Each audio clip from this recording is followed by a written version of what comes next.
Thanks for joining today.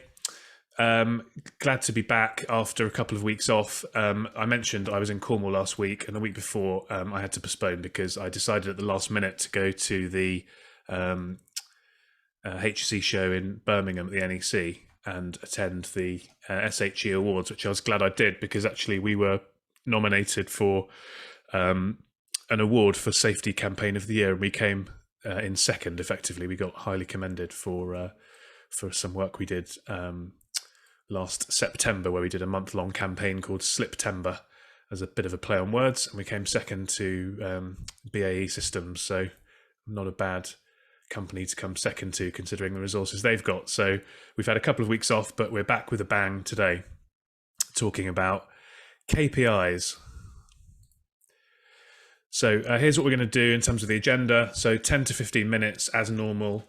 I'm going to give you some thoughts on this to provoke the debate. So we'll talk about why we've got to focus on lagging indicators. Of course, we need to understand what's happening, but really putting our main focus on that is wrong. What blockages that can cause. Share a couple of examples from my world where everything looked fine and then all of a sudden something bad happened, and what do we need to do about this now? We need to go back to our root cause analysis and all that stuff. And then some ideas of what to do instead and why. And then we'll have, as always, a open discussion. So really interested to get your feedback on this as well. I think this is a topic that everybody on the call will be interested in weighing in on. So should be a good one today. So quickly, just on me, if you haven't come across me before, I know many of you have. I am pretty prolific when it comes to doing content. So I do this roundtable every week. I also have a podcast, a safety and risk podcast, which I put out every week. And I do a safety and risk newsletter on LinkedIn every week as well. So there's three sort of free resources to get involved in my world. In my day job, I'm focused on slips and falls, hence the name of my company being Slip Safety Services. Worked on some high profile cases in that area and support some blue chip clients. We've won some awards. So I mentioned that second place we got. We also recently won a Tomorrow's Health and Safety Award, which is great. But I mean, really, what really gets us going is helping people to reduce the risk of slips and falls in their businesses. And we've done that in several thousand sites over the years. And at last count, we reckoned we were stopping about 10 million of claims a year. So given there's over £1 billion of slip claims every year in the UK, there's still a long way to go, but 10 million's not a bad start. So let's think about this problem of KPIs then. I posted this on LinkedIn this morning, and I've had some interesting comments.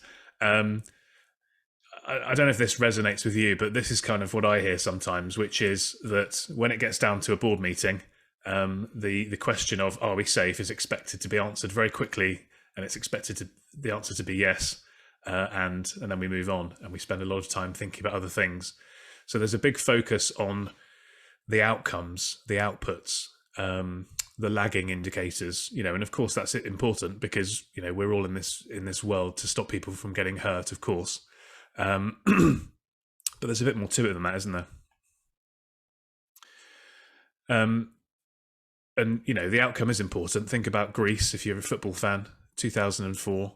Some of you may not have even been watching football in 2004. I'm starting to get a bit old now that I'm turning 40 in a couple of months. Greece were 150 to 1 to win the championship before the tournament started, and they won it. So nobody really cares that they were boring, very defensive, very pragmatic to some extent. Nobody in Greece cares anyway because they won. So of course the output does matter. And in our world, we want to be keeping people safe. We want to be preventing serious incidents. We want to be keeping premiums low. We want to be ensuring performance and making people feel safe. Of course, that's all important. But we've got this roadmap. This is where we want to get to. If we're just solely focused on the outcome we want to get to, and we're just following this single path, we're only focused on that. We're not thinking about anything else. We've just got to get to the destination we're aiming for. Well, sometimes bad things happen, unexpected things happen, and all of a sudden, we can't just rely on where we want to get to, or where we want to get to proves impossible, or there's a blockage to where we want to get to. And so we've got this challenge, right? We don't know what to do, or we've got to think of other ways, and we've got to go backwards to figure out another way around. And going backwards is kind of what we're going to be talking about today. As the eloquent Mike Tyson put it, everybody's got a plan until they get punched in the face. I love that quote. And I think this is kind of similar. It's analogous to what we are dealing with in safety and risk a lot of the time as well, if we're not thinking about this in this particular way. So I've got a couple of examples from my world in the slips and falls field, from which are in the public domain, from Co-op and from Tesco. So when you think about slips, predominantly people think everything's fine, or we're doing okay, we're good. And I think, that's probably fair that most companies are decent at doing this. I mean, if you look at the statistics, it's still a third of accidents, injuries and claims, still $1 billion plus a year of costs, but we're never going to realistically eliminate this. But, could we be doing things better? That's an interesting question. So everything's fine. We're operating these stores. One's in Truro, one's in Hemel Hempstead. And everything's ticking along fine. We might have the odd accident, or we might have the odd near miss, but nothing particularly bad happens, and days go by, and months go by, and years go by, and possibly even decades go by. But then all of a sudden, something very bad happens. And I'm, I guess, fortunate in my world of slips that we don't often get deaths like the one we did in the Co-op. There are some deaths from slips, but it's not like it's a daily occurrence. But the Hemel Hempstead Tesco one was interesting. Broken hip.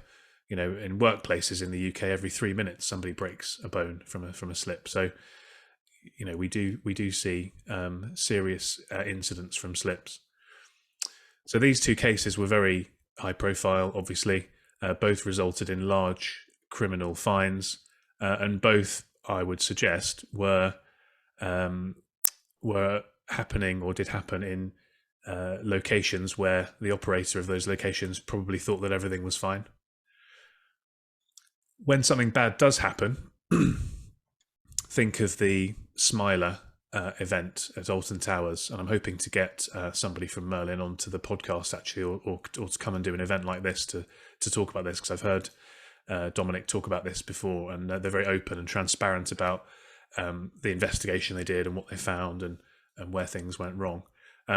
But when something bad like this happens that was kind of unexpected, the instant reaction is, well, why? Everything was looking so good. So I think the key thing is to think about what we can do to change that mindset from everything's about the destination, everything's about the outcome, to taking a bit of a step back and just thinking about what are the foundations, I guess, of achieving that output. Because if you try and build a house on insufficient or crumbling foundations, then eventually that house is going to maybe not fall down, but it's probably going to have some subsidence, and it's going to have some problems. And you can think of that very analogous to what might happen in terms of a serious incident in the safety world. So for me, it's about focusing on what you can control. So I'll give another analogy. If you were a salesman, or a salesperson, should I say, in a business, the sales director might well come in towards the end of the month and say, "What have you sold this month? Why haven't you hit your target?" And I guess that'd be a fair question to ask, because that's your job, just as it's our job to keep people safe. It's a salesperson's job to sell stuff. But a good sales director wouldn't be asking that question without previously having built up and gone through the processes, the steps, the inputs that person needs to achieve in order to get to that goal. And I think quite often in safety, we jump ahead to the end, and we don't necessarily think enough about the inputs. So if you're trying to sell something, whatever it is, how many people have you tried to contact? How many conversations have you had? How many proposals have you sent off? How many meetings have you booked in? How many free samples have you sent? These are all inputs to the end goal of the output of the sales. But without those inputs and without measuring and tracking those inputs, it's hard to know if you're ever going to get to that objective. I think safety culture is something that comes up again and again. If you guys haven't, I have been messaging people about this on LinkedIn. If you guys haven't received it yet, I'm running a survey, a safety and risk success survey at the moment, and asking about what's important to people. And safety culture is coming up as something that's really important. And we've talked about that a bit on the roundtables as well. If you want to be leading people, then I would suggest that leading indicators is the way to go, because that, again, is within their control. It's something that's on their level. It's something that they can understand and they can get behind and they can actually influence. If you said to, the chef in one of your 500 restaurants, we're really focusing on top line sales growth this year as a business, that doesn't really mean anything to that person. But bringing it down to their level, thinking about the leading indicators that they can control and building those foundations is a way to get the team on board and bring the team along with you as well. And then I think it's really important to track what matters and it helps to build that business case. And there's all sorts of other benefits to this as well. But we need to be thinking about the costs, the benefits, the risks, the time, tracking all of this stuff at that leading indicator stage.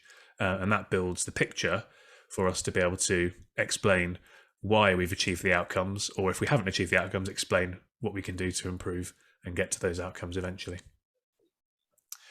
So thinking about this in the context of slips, because obviously that's my specialism, some of you may have seen this before, but there are 6 reasons why people might slip, which is an acronym that I've created called CHIMES: contamination, heal, individual, maintenance, environment, and surface. We're going to run through some more about slips actually next week on the roundtable. But let's just think about these areas. Well, what can we think? We want to have fewer slips and falls in our business. Well, that's the outcome we achieve. How do we achieve that? We need to think about the inputs. So these are the 6 areas we can influence. What can we do to measure inputs in these areas? Actually, there's a lot we can do. So if you think about a slip test, for example, that can help us to measure contamination, maintenance, surface. If we think about a very simple tape measure, this might sound silly, that can help us to measure things around maintenance, so wear and tear of floors around the surface and around environment. So, for example, do you have sufficient entrance matting in your building?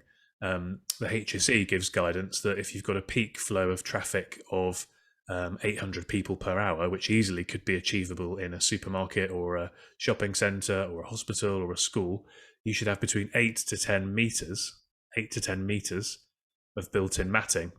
Hardly any buildings have that, but we can just by measuring what we've got, canopies, matting, slopes and stairs, steps, dimensions, there's all sorts of things we can measure to try and improve upon in that area. We can think about things like swab testing to measure the efficacy of maintenance and cleaning and how much contamination we've got. We can think about footwear testing and quantification of footwear performance to try to drive improvement when it comes to heel. We can think about measuring how often our staff are carrying items, pushing, pulling, twisting, turning, to see if we can streamline our activities to reduce the risks of kind of staff needing to walk in sort of non-standard ways, which heightens their risk of slipping. So just in this one area, and there's loads more I could go into, there are loads of ways we can start to measure our leading indicators, and that will build up that platform for us to have an effect on the lagging indicators. And what are the outcomes of doing this? I would say there are 3 key ones, and it's a virtuous circle. So the first thing is understanding. So if we work on our leading indicators, we get a better understanding and we can make better decisions, and that's going to drive performance and get us to the end results we want, which was the previous KPI we were perhaps measuring. And it's going to enable us to track, which means we can evidence and learn. That broadens our understanding, improves our decision making, and then on and on we go. Whereas if we're thinking about in a very linear way about we've got to keep accident rates low, we're not necessarily going to be learning about that, or we might be just fortunate to be lucky in terms of the outcomes we're achieving, not necessarily doing everything we can from an input phase. So that's it from me. Going to open up the discussion. Interested as always to chat about what did you think, what did you learn. Really interested to know what KPIs you're tracking, what split have you got of leading versus lagging, and have you succeeded, and how have you succeeded in changing the KPI culture in your business? So I'm going to stop sharing, and if you'd like to jump in, put your hand up. Hopefully you know how to do that. You go to where is it again? I've forgotten now. I think you go to participants, don't you? And then you put your hand up somehow. Now, is Satish on the call? He said he was going to join. I can't see him. No, I was going to ask. Satish is a friend of mine who he looks at hearing and in reactions, says Kevin. Yes, in reactions, that's it. Hearing and haves. And I was going to ask him to share some insights from that space, but perhaps he knew I was going to ask him and he didn't want to talk about it. So who's got something to share here on this? I'd be really interested to know what you guys are doing in terms of KPIs. Kevin's made a comment here in the chat, actually. Personal safety indicators were looking good on the Deepwater Horizon, and we all know how that ended up. Well, yeah, I mean, yeah, Christian, I think sorry, I had my camera off there for a moment because I was dealing with something. The KPIs, they're really something that we all need to measure, aren't they? But I think that we all, I don't want to say that we all, but I think that all too often there's too much focus put on them, because I think what we forget is behind the KPI is a person. And the one thing that, like Macondo incident, Deepwater Horizon, that was from a safety point of view, from a KPI personal safety point of view, everything looked like it was absolutely rosy on that. And they were, if I'm please correct me if I'm wrong, but I think they were actually, the senior management were out there that day celebrating a KPI milestone, or around the time of the incident they're actually out celebrating, which I think we put too much emphasis on the personal safety KPIs and probably not enough emphasis on the process safety KPIs. On the flip side of that, I always sit back and think about, are we over publicizing, like, for example, a lagging indicator, like a like a lost time injury rate? Okay, so let's say we've got a construction site and we've got millions and millions and millions of hours, okay, that that we've clocked up on this construction site, LTI free, and we're publicizing that.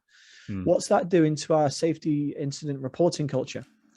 Because who wants to be the individual that breaks the success, that breaks the success? And I think that all too often as safety professionals in an industry, we're not careful enough with the way that we put the KPIs out there. Because as I say, who does want to be that person that ruins the reputation or destroys the statistic? And how many, when we get up to that level, how many incidents are actually being potentially unreported because of that? And I think that's something that we don't always look at. I think you see a lot of the posts on LinkedIn, don't you, and other social media platforms showing the those posters, or we've had 6 years since our last incident or whatever, and making that very good point that you've just made, Kevin, about people then don't want to break the chain. I think I'd be interested to hear people's views on this anyway, but I think under reporting of near misses certainly is a massive issue anyway. So I think it's about, and I think we touched on this before a couple of weeks ago actually, can we try to be encouraging positive interactions or positive steps, and looking at as not a near miss, something nearly bad happened, but actually we did something positive to try to avoid a bad issue. Absolutely, mate. And the other thing that I always focused on, I mean, I've had crews offshore on platforms before, a lot of people offshore on platforms. And when I was out doing my site visits with them, I wouldn't say, we've done X amount of KPIs. I'd say, right, what are you guys going to do to be safe today? Because if we're safe one day, that builds up, and all we have to do is focus on one day, one task, one process, and then we automatically get the statistic anyway. So I think there's, all too often looking into the future, we need to be actually refocusing and bringing it back into the daily task elements. Yeah, I agree with you. Thanks, Kevin. So, Simon, you've got your hand up. Do you want to unmute yourself? And might shock a few people. Probably the only KPI that we report wider than in the business, right, wider than just within our own business, is accident rates, because it's the one KPI that people have on bids and questionnaires.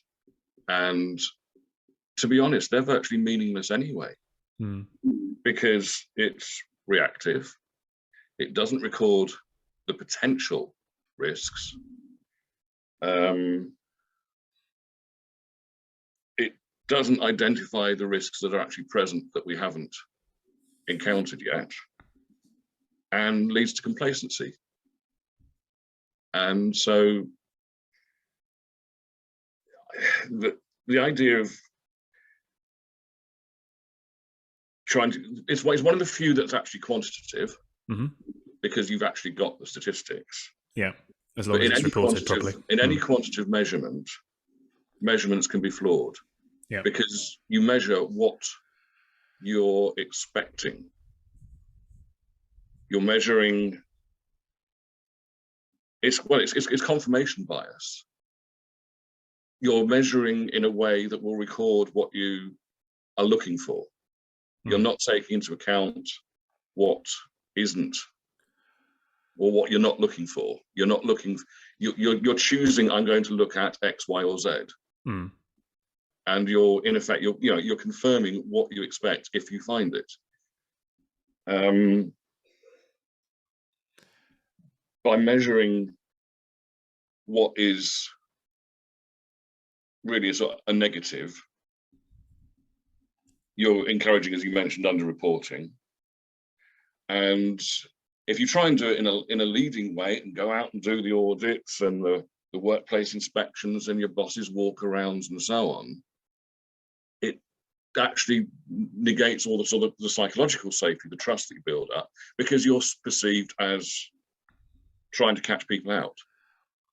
Yes, it's finding that balance, isn't it, between giving, and I think that's where it's important to try to focus on that question of control, the word control, because if you're taking on board what you said, if you're focusing on leading activities, positive interventions that are being done at the foundation level, let's say, at the coalface by the people in the business within the different business units and doing the work that they need to do, if you can trust them, give them that trust and give them that power to have control and to do it, then I think that then you're bringing people along with you rather than being the safety policeman, as I think Kevin just said in the comments. So it's interesting it's just to try and to find that balance, isn't it, and strike the right note between sort of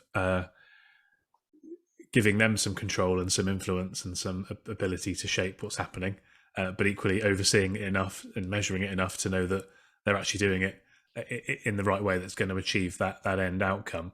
But I do think that, as you say, that, and I think I mentioned earlier as well, just focusing on the end objective, it's kind of almost too far away for a lot of people, and they don't feel like they can control it, and so are they going to be so engaged in it?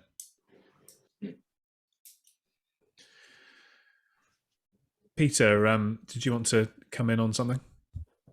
Yeah, thank you. So lies, damn lies, and statistics, Christian. That's all the vast majority of modern health and safety KPIs really come to. I appreciate that might sound a little bit dramatic in some ways, but realistically, we tend to look at KPIs at a very flat level, right? That doesn't seem to take into account business maturity.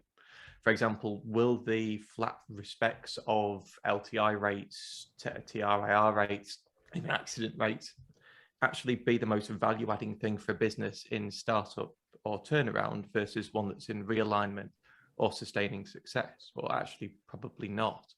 I'd actually say that for those businesses that are in potentially a turnaround situation, actually the number of accidents is quite inconsequential in some ways, because we're going to get underreporting. We might even get accurate reporting from that side. But more importantly, the KPIs that should really matter are the actions that come out from the accidents themselves. Are we completing the actions within the timescales that we've defined? Are we validating those actions have been effective? Because realistically, in a site that, for example, is working through a previous failure that's trying to get people on board with the new process, actually having us doing what we say we're doing is more important than the fact that the accidents are happening, because those actions as a result of them will ultimately stop further accidents from happening in the future. So I think that there's a bigger conversation that we need to have from a managing up point of view with boards, CEOs, managing directors, on what's actually important to them, what's going to add value. Is it important that they know how many accidents they've had, or is it important that they know how many actions have been closed as a result of those accidents? Is it important that we've had 50 hazard reports, or is it important that we've actually identified that 10 of those could actually have implications across the group? We've shared those, and then the 5 actions from those 10, so 50 actions, have been closed across all of the other sites within the group. That's then mitigated that risk. Have we, for example, looked at the claims that have come up from the accidents that we've had, and we've analysed them to say, well, actually, we had 5 of the same type of points from a litigation matrix that's come through that said that we've not had the right risk assessments, or we've not had the right training or the right level of supervision, or that we've not actually supported the individual post-accident. And have we decided that actually those are our most important values? And finally, if without again wanting to be a little bit dramatic, the businesses that have a vision 0 or a 0 harm goal, and they say, right, well, our KPI is to get to 0.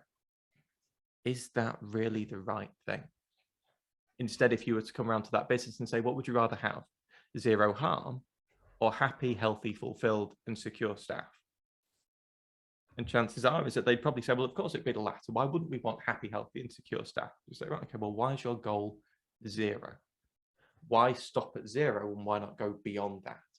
And should we be measuring the checkpoints and the key performance indicators that actually succeed in achieving more than just 0?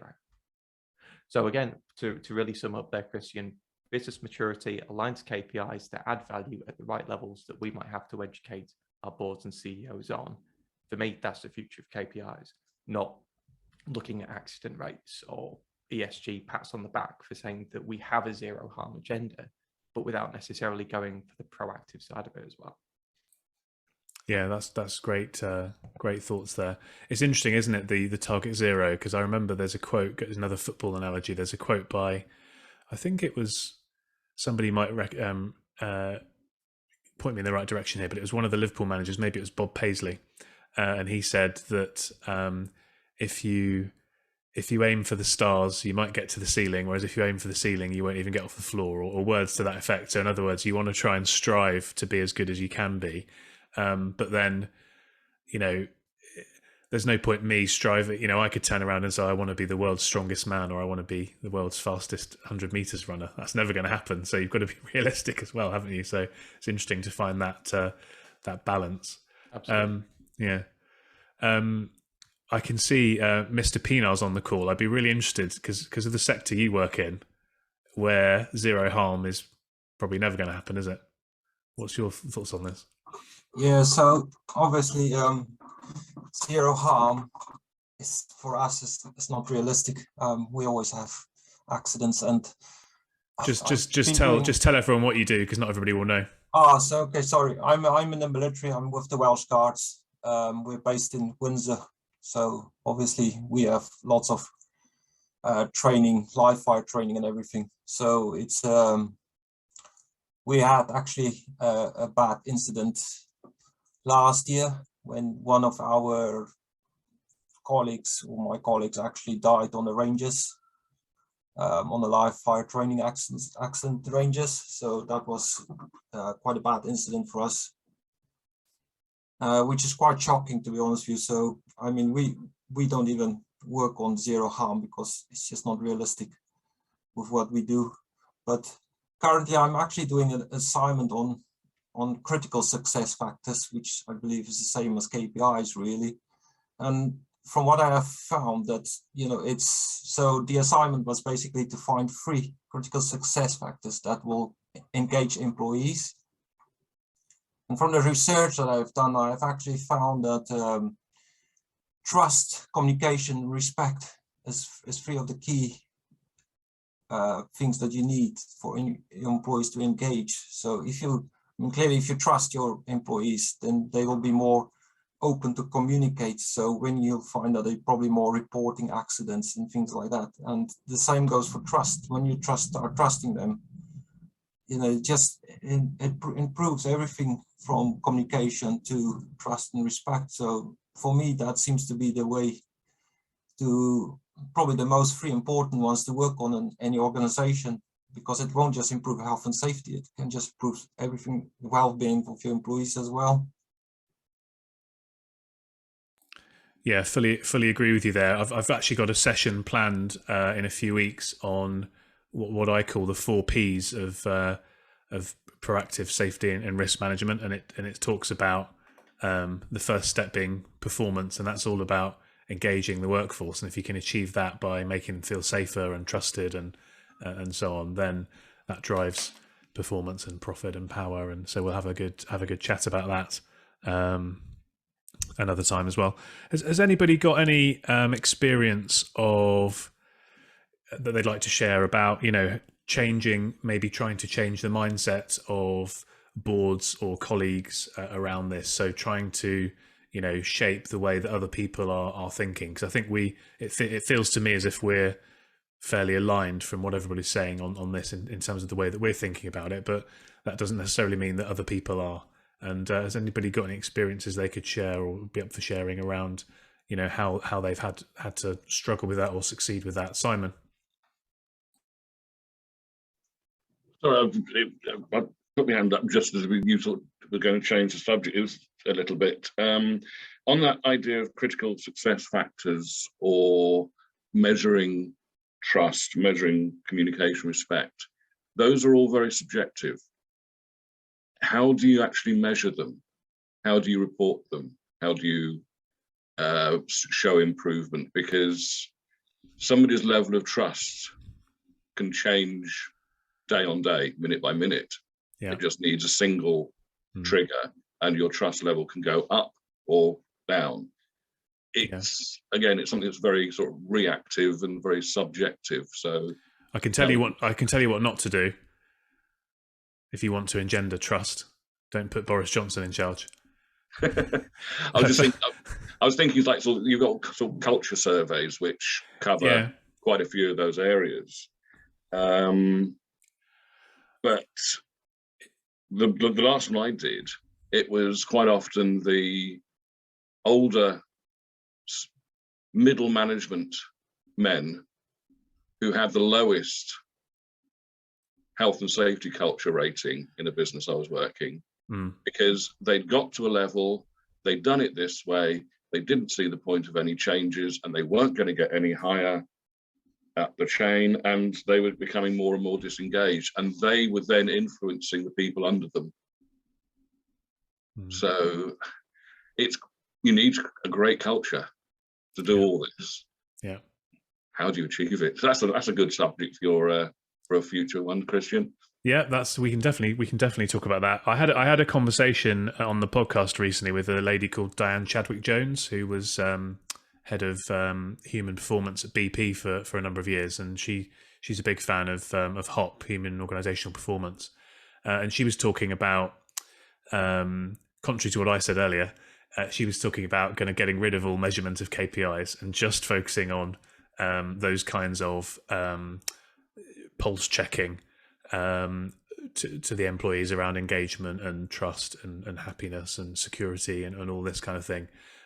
So another interesting perspective that you might find interesting to go and have a listen to in the podcast archives or watch the YouTube video. But I think the point you made there about how trust can change very quickly and all these other things is really important. So if it were me and I were trying to manage and monitor that kind of metric, I'd be trying to figure out a way of getting that as a regular sort of pulse check, rather than something that you do once a year, for example, because I think that wouldn't be sufficient enough data to really draw any conclusions from.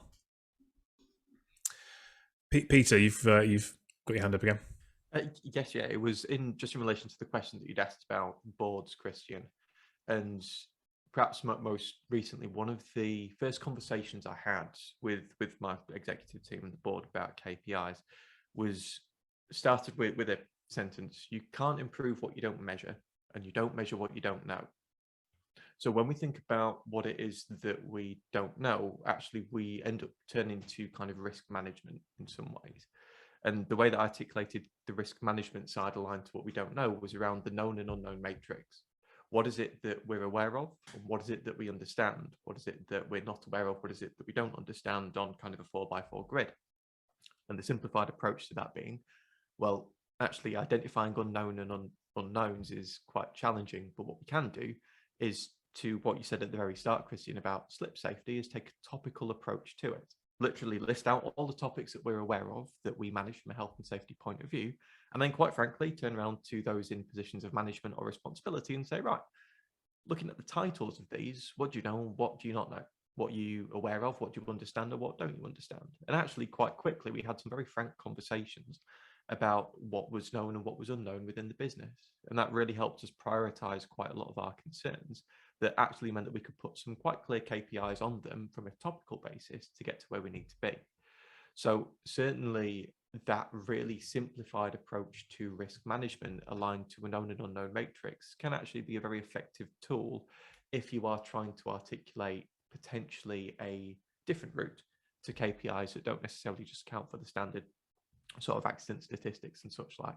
But I will admit that this doesn't necessarily work for all businesses. It simply will work the best for those that might not have had a topical kind of breakdown of health and safety before. So definitely my experience, yeah, that known and unknown matrix against a topical health and safety list aligned to an action tracker is a really, really strong approach that you can take for embedding different approaches to health and safety that will ultimately reduce risk.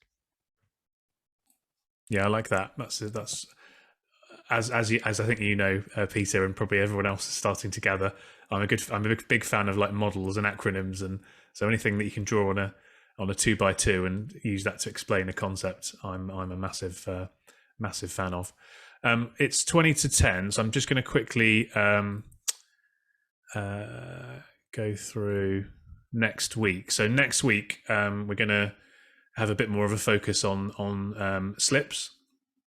So I'm going to run through some of the secrets that you can use to have an effect on your slip and fall and trip statistics. So looking forward to doing a bit of a deep dive there. And if you're connected on LinkedIn with me, look out for a interesting attempted marketing video that I'm going to pioneer on Monday, and I'll be very interested to get your feedback and what you think on that. Just quickly then, before we finish, Kevin's got a question and we're happy to carry on chatting, but I'm conscious that we say it's 45 minutes, so I don't want to go over time if people need to leave. If any of this stuff has resonated with you and you think that it's worth having a chat about slips and falls and how we could improve KPIs, and if you think that that I could help you with that, then do book in a time here. If you go to this website here, christianharris.online, if it actually works. I was trying to click the link, but it doesn't seem to work, but it would work in real if I open the thing. It just goes to a very simple thing. You can just click on there and book in a time to have a chat. So if you want to do that, then that would be, there you go, look, it books in a time, it shows you live availability, and you can choose a time that works for you. I'm quite booked up at the moment. That's a good sign. Anyway, so that's next week, and if you want to have a chat, then that would be great. Do Did anybody else, Kevin, I know you had your hand up. Does anybody else want to come on in with any final thoughts? Yeah, I just wanted to say I've been very lucky in the industries that I've worked in the sense that the boards and the managing directors and everybody that I've ever dealt with have been very receptive to safety. But I've always taken the approach of not talking to them about the KPIs, a very, very top level. This is the situation, this is what we've done. But I've always tried to make it very personal. Like actually, make safety personal. And how many of us actually do that? I'm not familiar with how you react with your boards, but are you walking in and just delivering safety statistics at them, or are you actually going in there and having a conversation about what safety means to people, and getting them engaged in conversations of people on the workforce? And I'm just wondering if all too often we focus too much on those numbers, and that's potentially why we're seen as maybe not quite as, I don't want to use the word human, but but more robotic. And making safety personal for me, I mean, it just, that's the end game, isn't it? Because at the end of the day, nobody wants to see anybody get hurt. The numbers, be it leading or lagging, yeah, they're great, but nobody really wants to see anybody go home injured. And I just wondered if there's a mind shift change that we need to make as safety professionals to actually go in and talk to the board on a personal level. I mean, one of the questions that I always said to board members that I've worked with and managing directors is, okay, so we think we're safe. All right, would you let your kids get on that? Would you let your kids do that task? How would you feel about your children or your family members working for the company? Yeah. And just taking it back that level and letting them really have that self-reflection. And the conversations that we had out of that and the buy-in have always been very good. Now, granted, maybe not everybody is as receptive as the people that I've been lucky enough to work with, but I don't think anybody could pull back from that. Yeah, I like that. I like that tactic. I think that is very powerful. How would you feel if it was your kid, or how would you feel if it was your mother or father or grandmother? Or that does bring it back to the human level. I've always found that it's a bit contrary to typical human nature, because humans are inherently selfish, and typically we're thinking about what's in it for me. Whereas when it comes to safety, I've always found you get more engagement by not saying to somebody, going back to what Simon was saying a bit, those people who have been there for a long time and they're happy with what they're doing and they think they're fine and that nothing's going to happen to them. Those types of people, trying to encourage them or influence them by saying something bad might happen to you probably isn't going to work. Whereas I've had success in trying to get people to think about their actions that they can control, going back to that word, could have a negative impact on somebody that they're friends with, that they work with, or somebody that they know again. And that seems to resonate more strongly with people in my experience. So you could marry that up with kind of what you're saying.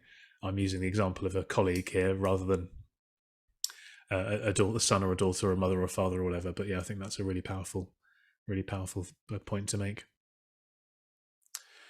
Good stuff. Well, look, thank you guys. Really enjoyed it today.